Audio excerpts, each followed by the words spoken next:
আসসালামু আলাইকুম। প্রিয় দর্শক, দেশের রাজনৈতিক অঙ্গনে যা কিছুই ঘটুক না কেন, সব কিছুর মূল লক্ষ্য যেন এখন নির্বাচন। ফেব্রুয়ারির 12 তারিখে নির্বাচন হবে। সেই নির্বাচনে কে কিভাবে অংশ নেবেন তার রণকৌশল সবাই তৈরি করছেন। একাধিক জোট আছে, জোটগুলো নিয়ে আলোচনা হচ্ছে। জামায়াতে ইসলামী তারা জোট করছেন ইসলামী আন্দোলনের সঙ্গে, মানে হাত পাখা চরমনায় পীরের যে দল, সেই দলের সঙ্গে তারা একটা জোট করছেন। ওটা নিয়ে একটু টানাপোড়েন চলছে। শুনলাম যে ইসলামী আন্দোলন নাকি 150 আসন দাবি করেছে জামাতের কাছে। তো আমি এর আগে জানতাম যতটুকু, যে জামাত নাকি নিজেদের জন্য তারা অনেক হিসেব নিকেশ করে তারা 180 থেকে 190টা আসন তারা মনে করছে এটাই তাদের টার্গেট। বাকিগুলো তারা অন্যান্য দলকে, তাদের শরিক দলকে দিয়ে দিতে একভাবে রাজিও ছিল। প্রথমত বলা হয়েছিল তারা 100 আসন ছেড়ে দেবে শরিকদের এবং তারা 200 আসনে করবেন, যার মধ্যে তাদের মূল টার্গেট থাকবে 180টা। এরকম একটা হিসাব নিকাশের কথা শোনা গিয়েছিল, সত্য মিথ্যা বলতে পারবো না। কিন্তু আজ দেখছি বিভিন্ন পত্রপত্রিকায় যে ইসলামী আন্দোলন নাকি 150 আসন দাবি করেছে। এখন প্রশ্ন হচ্ছে, ইসলামী আন্দোলন কি 150 আসনে নির্বাচন করার মতো অবস্থায় আছে কিনা, এই প্রশ্ন হয়তো অনেকে তুলবেন। আবার ইসলামী আন্দোলন যদি বলে যে গত কয়েক বছরে ইসলামী আন্দোলন কিন্তু নিজেদেরকে অনেকটা গুছিয়ে নিয়েছিল, এবং যে সময় জামাত ইসলাম এবং বিএনপি নির্বাচনে অংশ না নিত, যে সময়টাতে আমরা সব জায়গায় দেখেছি ইসলামী আন্দোলনে কিন্তু দ্বিতীয় দল হিসাবে তারা ভূমিকা রেখেছে, দ্বিতীয় বৃহত্তম দল হিসেবে। কাজে তাদের এক ধরনের লজিক থাকতেই পারে, সেটা আলোচনার বিষয় না। তবে আমার কাছে খুব মজা লেগেছে, যেটা মজা মানে কি, আমি আসলে রাজনীতিটাকে বোঝার চেষ্টা করছি যে আমাদের দেশের রাজনীতিটা আসলে কি। এটা কি জনগণের কল্যাণের জন্য, নাকি এক ধরনের ইকুয়েশন, অথবা এক ধরনের চিন্তা যে আমি দলের শীর্ষ নেতা অথবা আমি দলের সেন্ট্রাল কমিটিতে আছি, আমি যাকে মনে করব তাকে নির্বাচনে আমি মনোনয়ন দেব, আমার দল বড়, প্রার্থীতে কোনো ইম্পর্টেন্ট না, মার্কাটা ইম্পর্টেন্ট, এই মার্কানে কলা গাছকে দিলে কলা গাছই জিতে আসবে। এই যে একটা মানসিকতা, এটাই কি নির্বাচনের মূল বিষয়, নাকি কোন এলাকার জন্য কে ভালো, কোন লোকটা দলের জন্য কতটুকু ভূমিকা রাখলো, এটাও গুরুত্বপূর্ণ। আমি একটু বোঝার আসলে চেষ্টা করছিলাম। আমি এই কথাগুলি বললাম এই কারণে যে আজকে একটা ঘটনা ঘটেছে। আজকে একটা প্রেস কনফারেন্স করে বিএনপি তারা জানিয়েছেন তারা একটা পার্টি, তাদের একটা শরিক দল, শরিক মানে তারা একসঙ্গে আন্দোলন করেছিলেন, সে পার্টির নাম হলো জমিয়তে উলামায়ে ইসলাম বাংলাদেশ। আমি জানি দর্শকদের কাছে এই পার্টির নামটা নতুন মনে হচ্ছে, আমার কাছেও খুবই নতুন। এই পার্টি সম্পর্কে আমি তেমন কিছুই আসলে জানিও না, কিন্তু এটা একটা পার্টি। এবং এই পার্টিকে বিএনপি 4টা আসন ছেড়ে দিয়েছে। চারটা আসন, ভাবেন আপনি। এবং এই 4টা আসন কেবল ছেড়ে দিয়েছে, এটা তো একটা বিরাট ঘটনা। কারণ অনেক পার্টি আছে তাদের সঙ্গে শরিক, মাহমুদুর রহমান মান্না নাগরিক ঐক্য, এই পার্টির নাম কিন্তু আমরা জানি। এই পার্টির জনভিত্তি নিয়ে হয়তো অতটা আশাবাদ ব্যক্ত করা যাবে না, কিন্তু এই দলে বড় নেতা আছেন, যে নেতা নাকি জাতীয় পর্যায়ে একজন লিডার আছেন এই দলে। কাজে এই দল জমিয়ত উলামাতে নামও শুনি নাই, জাতীয় ভিত্তি আছে কিনা, সারা দেশেদের খুব প্রার্থী আছে কিনা তাও জানি না, সমর্থক আছে কিনা সেটাও জানি না, এবং দলে খুব বিখ্যাত কোনো নেতা জাতীয় পর্যায়ে যার নাম প্রায় উচ্চারিত হয় এমন কোনো নেতা আছে কিনা সেটাও আসলে আমার জানা নাই। আমার অজ্ঞতা হতে পারে, আপনারা যদি জানেন তা আপনারা নিশ্চয়ই বুঝতে পারবেন। তো এরকম একটা দলকে বিএনপি 4টা আসন ছেড়ে দিল। তো আমি না এটা বুঝতে পারলাম না। এবং তারও যে বড় কথা যেটা আমার জন্য, মানে আমি মনে করি খুবই সারপ্রাইজিং ছিল, সেটা হলো যে গত কয়েক বছরে, মানে 2018 নির্বাচনের পর থেকে আমরা বিভিন্ন জায়গায় বিএনপির সবচেয়ে সরব এবং সবচেয়ে কার্যকর যে চেহারাটা দেখে এসেছিলাম, ব্যারিস্টার রুমিন ফারহানা। সেই রুমিন ফারহানার যে আসন, যেখান থেকে উনি নির্বাচন করতে চেয়েছেন, সেই আসনেও কিন্তু এই দল, যেটা এই যে জমিয়তে উলামায়ে ইসলাম বাংলাদেশ, এই দলের একজন প্রার্থীকে মনোনয়ন দেওয়া হয়েছে, মানে বিএনপি ছেড়ে দিয়েছে। তিনি হচ্ছেন মাওলানা জুনায়েদ আল হাবিব। এই ভদ্রলোককে ব্রাহ্মণবাড়িয়া 2 আসনে মনোনয়ন দেওয়া হয়েছে, রুমিন ফারহানা বাদ। আচ্ছা, রুমিন ফারহানা বিষয়টা আমি একটু পরে আসি, আপনাদের সঙ্গে একটু শেয়ার করি যে কোন কোন আসনে তারা মনোনয়ন পেলেন। বললাম আগে ব্রাহ্মণবাড়িয়া 2 তো বললাম, এছাড়া সিলেট 5-এ এই দলের যিনি সভাপতি মৌলানা ওবায়দুল্লাহ ফারুক, তিনি মনোনয়ন পাচ্ছেন বিএনপির পক্ষ থেকে।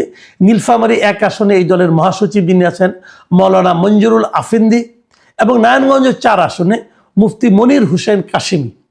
এই 4 জন তাদের যে দলের নিজস্ব প্রতীক, মানে খেজুর গাছ, সেই খেজুর গাছ নিয়ে তারা নির্বাচন করবেন। ওখানে বিএনপি কোনো প্রার্থী থাকবে না, বিএনপি কাউকে কোনো প্রার্থী দেবে না।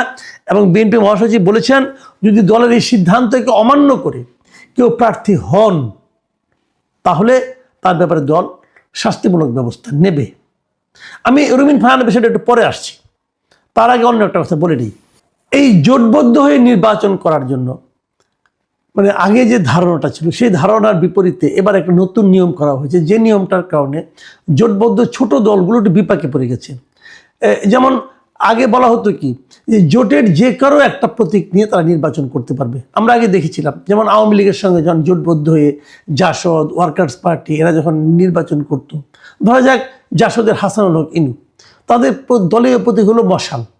কিন্তু তারা যদি নির্বাচনে নমিনেশন পেত জোট থেকে, তাহলে তারা ইচ্ছা করলে জোটের অন্য কোনো প্রতীক, যেমন নৌকা মার্কা নিয়ে কিন্তু হাসানুল হক ইনু সাহেব যে কয়েকবার জিতেছেন, নৌকা মার্কা প্রতীক নিয়ে কিন্তু উনি জিতেছেন, উনি নৌকা মার্কা নিয়ে ইলেকশন করতে পারতেন। একইভাবে রাশেদ খান মেনন উনিও নৌকা মার্কা নিয়ে কিন্তু ইলেকশন করতেন এবং জিততেন।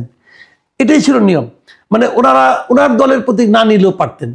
কিন্তু এবার নির্বাচন কমিশন নতুন একটা আইন করেছে যে জোটবদ্ধ দলগুলো যদি তারা দাঁড়াতে চায়, নির্বাচন করতে চায়, যার যার দলীয় প্রতীকে নির্বাচন করতে হবে, আপনি অন্য দলের প্রতীক নিতে পারবেন না। সে বিচারে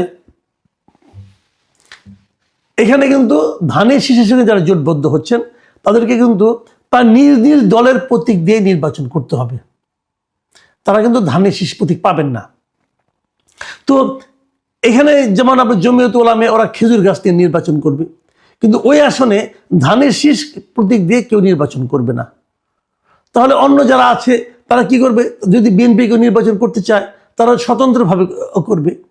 এবং সেখানেও এটা যেটা বোঝা যাচ্ছে, যতটুকু শুনেছি, এবং রুমিন ফারহানা নিজেও কিন্তু বলেছেন যে তিনি স্বতন্ত্রভাবে নির্বাচন করবেন। তাকে জিজ্ঞাসা করা হয়েছিল যদি দল তার বিরুদ্ধে কোনো অ্যাকশন নেয়, উনি বলে দল তার অ্যাকশন নিতেই পারে, দলীয় সিদ্ধান্ত যেহেতু নিতেই পারে, কিন্তু উনি নির্বাচন করবেন। উনি কী মার্কা নিয়ে নির্বাচন করবেন সে সম্পর্কে উনি একটা ইঙ্গিত দিয়েছেন। উনি বলেছিলেন যদি হাঁস মার্কা নিয়ে নির্বাচন করতে চান। পরে একবার শুনলাম যে ওনার বাবা খুবই বড় রাজনীতিবিদ ছিলেন ওই এলাকায়, অলি আহাদ, উনি নাকি গাভী মার্কা নিয়ে নির্বাচন করতেন। উনি ওটাও নিতে পারেন, ওনার এই দুটোই অপশন আছে, যে কোনো একটা নেবেন, কোনটা নেবেন বলতে পারছি না। কিন্তু উনি যদি নির্বাচন করেন ওখান থেকে, আমি এর মধ্যে ব্রাহ্মণবাড়িয়ার দুজন লোকের সঙ্গে কথাও বলেছি, বিভিন্ন সাংবাদিক এবং অন্যান্য শ্রেণীর লোকের সঙ্গে আমি এটা শুনেছি যে রুমিন ফারহানা যদি নির্বাচন করেন তাহলে প্রতিদ্বন্দ্বিতা যেই জিতুক ওনার সঙ্গেই হবে। এবং একজন আমাকে এমনও বললেন যে এই যে হাবিব সাহেব যে ওখানে জুনায়েদ আল হাবিব সাহেব যে আছেন, ওনার অবস্থান তৃতীয় অথবা চতুর্থ হতে পারে। মূলত আপনার মানে প্রতিদ্বন্দ্বিতা হবে ওই জিয়াউল হক মৃধা আছেন, যিনি আগে জাতীয় পার্টিতে ছিলেন, উনি নির্বাচন করছেন শুনলাম, ওনার সঙ্গে রুমিন ফারহানার হবে। এগুলি আলোচনা, কিন্তু আমার কথার উপর সিরিয়াসলি নির্ভর করার কোনো দরকার নেই। আমি আলোচনাগুলো আপনাদের সঙ্গে শেয়ার করছি। তো আমি না মাঝে মাঝে ভাবি তাহলে বিএনপির পলিটিক্সটা কি, যেখানে এই আসনটা ব্রাহ্মণবাড়িয়ার 2 আসনটা কিন্তু বিএনপির আসন, সবাই জানেন আপনারা। উকিল আব্দুল সাত্তার এখান থেকে সবসময় নির্বাচিত হতেন এবং উনি অত্যন্ত ভালো মানুষ হিসেবে পরিচিত ছিলেন, যদিও শেষ বয়সে এসে ওনার একটু ভীমরতি প্রাপ্তি ঘটেছিল তার ছেলের কারণে বলে শোনা যায়। তো ওই ঘটনা ছাড়া এটা কিন্তু বিএনপির আসন। এবং একবার এখানে ফজলুল হক আমিনী সাহেব জিতেছিলেন, তখনও কিন্তু বিএনপির মার্কা নিয়ে জিতেছিলেন উনি, বিএনপির জোটের প্রার্থী হিসেবে উনি জিতেছিলেন এখানে। তো বিএনপির এই আসনে বিএনপি কেন খেজুর গাছকে নমিনেশন দিল? কেন তাদের এখানে ভ্যালির একাধিক প্রার্থী থাকা সত্ত্বেও তাদেরকে বাদ দিয়ে দিল? এই জোটের রাজনীতিটা আসলে আমি ওইভাবে বুঝি না ঠিক মতন। আমার কাছে মনে হয় এতে দলের ক্ষতি হয়, কারণ এটা যে এলাকাটা ওনার এলাকা, বিএনপি এলাকা, বিএনপি লোকজন সবসময় এখান থেকে জিতে এসেছে, সেখানে অন্য একজন লোককে দিলেন, থেকে যদি বিএনপি লোকজন যদি স্বতন্ত্র দাঁড়িয়ে যায় তাহলে কিন্তু মানে ব্যাপারটা কেমন হয়ে গেল? তাহলে তাদের এই ফর্মুলা যে বিএনপি কেউ যদি জিতে আসে তখন তাকে আবার দলে ফেরত দেওয়া হবে, হতেও পারে, বাংলাদেশের ইতিহাসে এটা কম না। এবারও তো বিএনপি অনেকে বহিষ্কার করেছিল নানা অঘটনের কারণে, এই আন্দোলনের পরে গত বছর অগাস্টে সেপ্টেম্বর থেকে শুরু করে অনেকে তারা কিন্তু বহিষ্কার করেছিল। পরে আবার দেখলাম রিসেন্টলি তাদেরকে পাইকারি হারে আবার দলে ফেরত নেওয়া হচ্ছে। তো এই সমস্ত ঘটনা কিন্তু এখানেও গিয়ে ঘটবে না এটা আমি বলতে পারবো না। কিন্তু ওই যে কথাটা বললাম যে প্রত্যেক দিনে যে ঝামেলাটা হচ্ছিল, প্রত্যেকের ঝামেলাটা মেটানোর জন্য একটা অদ্ভুত একটা পদ্ধতি দেখলাম আমরা। সেই পদ্ধতিটা হলো, এই পদ্ধতির প্রথম উদ্বোধন করলেন লক্ষ্মীপুরের এই যে বাংলাদেশ এলডিবি যেটা ছিল, তার সভাপতি শাহাদাত হোসেন সেলিম। উনি দেখলাম ওনার দলকে বিলুপ্ত করে দিয়ে উনি বিএনপিতে জয়েন করলেন। এখন ওখানে নমিনেশন পেতে চান, পেলে উনি হয়তো ধানের শীষ নিয়ে নির্বাচন করবেন, কারণ উনি তখন বিএনপির লোক। এই পদ্ধতিটা কিন্তু খারাপ না, বেশ ইন্টারেস্টিং পদ্ধতি। হ্যাঁ, যে প্রতীক পাওয়ার জন্য দল ত্যাগ, নিজের দল নিজেই বিলুপ্ত করে দিয়ে জয়েন করলেন। উনি একা না, এর মাঝখানে দেখলাম কিশোরগঞ্জে 5 আসনে, এখানে কিন্তু বিএনপি অলরেডি তাদের প্রার্থী ঘোষণা করে দিয়েছিল শেখ মুজিবুর রহমান নামে এক ভদ্রলোককে। এই ভদ্রলোক আগেও নির্বাচন করেছেন, 2018-তেও করেছেন এবং পরাজিত হয়েছেন বলা বাহুল্য। তো ওখানে থেকে উনি ইলেকশন করেন, এবারও তার নামে ঘোষণা করা হয়েছিল। শেষে দেখলাম এখানে বাংলাদেশ জাতীয় দল নামে এক দল আছে, যা নাকি বিএনপির শরিক দল হিসেবে বিবেচিত। এই বাংলাদেশ জাতীয় দলের যিনি চেয়ারম্যান সৈয়দ এহসানুল হুদা, তিনি আজকে দেখলাম যে দল বল নিয়ে তার দলকে বিলুপ্ত করে উনি বিএনপিতে জয়েন করেছেন। এখন দল বিলুপ্ত করে বিএনপিতে জয়েন করেছেন মানে কি বোঝাই যাচ্ছে উনি এখানে নির্বাচনের নমিনেশন পাবেন এই গ্রিন সিগন্যাল পেয়েই যখন করেছেন। আমি একটা জিনিস বলি যে এই যে একটা ঘটনা, যে একটা জোটের সঙ্গে থেকে জোটের মানে ধানের শীষ নমিনেশন প্রতীকটা পাওয়ার জন্য নিজের দলকে বিলুপ্ত করে দেওয়া, দলে যোগ দেওয়াটা, এটা না আমার কাছে এক ধরনের নীতিহীন একটা রাজনীতি মনে হয়। মানে আপনি যে দলের মানে উদ্যোক্তা, যে দলের সভাপতি, কেবলমাত্র একটা নমিনেশনের কারণে, একটা নমিনেশনও ঠিক না, কেবলমাত্র একটা প্রতীক পাওয়ার জন্য, আপনাকে তো হয়তো নমিনেশন দিত কিন্তু প্রতীকটা আপনি পেতেন না, এই প্রতীকটা পাওয়ার জন্য নিজের দলকে শেষ করে দেওয়া, নিজের দলকে বিলুপ্ত করে দেওয়া, তাহলে এই দলের দরকারটা কি ছিল? তাহলে এই দলটা আপনি করেছিলেন কেবল এই প্রতীকটা পাওয়ার জন্য। এই ধরনের নীতিহীন লোককে কি কারণে আমাদের বড় রাজনৈতিক দলগুলো প্রশ্রয় দেয়, এটা আমার কাছে ক্লিয়ার না। আবার এর মধ্যে আরও শুনলাম, সত্য মিথ্যা বলতে পারবো না, শোনা কথা আপনার সঙ্গে শেয়ার করি, এই আরও বড় নেতা এই ঢাকায় যারা নাকি নমিনেশন পাচ্ছেন, আন্দালিব রহমান পার্থ, উনিও নাকি শুনলাম ওনার দলকে বিলুপ্ত করে দিয়ে বিএনপিতে জয়েন করে ধানের শীষ নেওয়ার কথা ভাবছেন। ওনার দলে মার্কা হলো গরুর গাড়ি। তো যাই হোক, যদি এগুলি ঘটতে থাকে তাহলে এটা রাজনীতির নতুন একটা চেহারা আমরা দেখব, যে চেহারাটা আমরা দেখার জন্য মোটেই আগ্রহী ছিলাম না, কিন্তু দেখতে হবে। তো আমি এই জিনিসটাই মনে করি যে এই যে দল নিয়ে ইলেকশন, মানে দল বল ছেড়ে প্রতীকের জন্য সব কিছু ছেড়ে ছুড়ে ইলেকশন করা, অথবা জোটের কারণে অযোগ্য ব্যক্তিদেরকে মানে নির্বাচনে নমিনেশন দেওয়া এবং নিজের দলের যোগ্য প্রার্থীদেরকে সরিয়ে রাখা, এই রাজনীতিটা আমার কাছে মনে হয় না আমাদের দেশের জন্য, আমাদের জাতির জন্য ভালো কিছু ফল আনবে। বিএনপি যদি মনে করে যে আমার শরিক দলের কেউ আমাদের রাষ্ট্র পরিচালনার দরকার, ঠিক আছে, তাদেরকে অন্যভাবে ব্যবহার করেন, নির্বাচনে জিতে এমপি বানাতে চেষ্টা করতে হবে কেন? এটা আমার কাছে মানে ভালো মনে হয়। আপনি তাদেরকে রাষ্ট্রীয় অনেক গুরুত্বপূর্ণ কাজে ব্যবহার করতে পারেন, আপনি তাদের টেকনোক্রেট মন্ত্রীও করতে পারেন, কোনো সমস্যা তো নাই। তাদেরকে নির্বাচনে ছাড় দিয়ে তারপরে তারা বিজয়ী হতে পারলো কি পারলো না, তাদের এই যন্ত্রণার মধ্যে ফেলে দেওয়া কি দরকার আছে? তো আমি মনে করি এই বিষয়গুলোর, এই রাজনৈতিক দলগুলোর একটু বিবেচনায় নেওয়া উচিত যে জনগণের প্রতিনিধি আসলে কে হওয়ার যোগ্য, যে হওয়ার যোগ্য তাকে হতে দিন, যেটা আপনার দলের হোক আর অন্যের দলেরই হোক।